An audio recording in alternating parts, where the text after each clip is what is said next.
je remarque que la loi sur le numérique française a été une des premières au monde à créer ce concept de données d'intérêt général.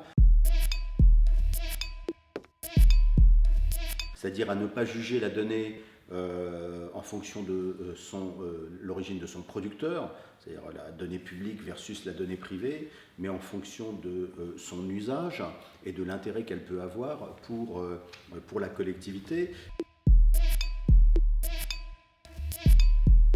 La prise de conscience de l'ensemble des acteurs publics que la donnée, ce n'est pas quelque chose que l'on doit garder pour soi, que l'on doit partager. La ville de Paris a lancé une politique d'open data.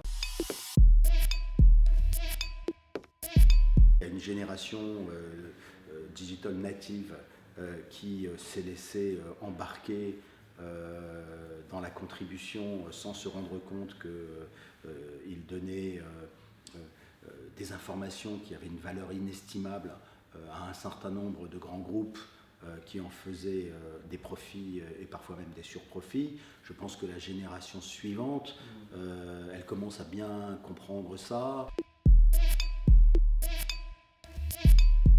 Il y a, je dirais, un consensus parmi les acteurs des transports, et notamment des transports publics, sur le fait que la donnée doit être un outil d'amélioration du confort des Franciliens et des Parisiens. Vous savez, ça coûte plusieurs centaines de millions d'euros que de rajouter une station à une ligne de métro ou à une ligne de RER.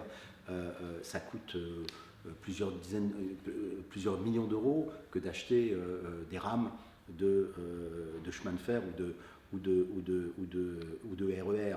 Ça coûte quelques milliers d'euros que d'améliorer un moteur de recommandation qui va permettre de mieux gérer les flux.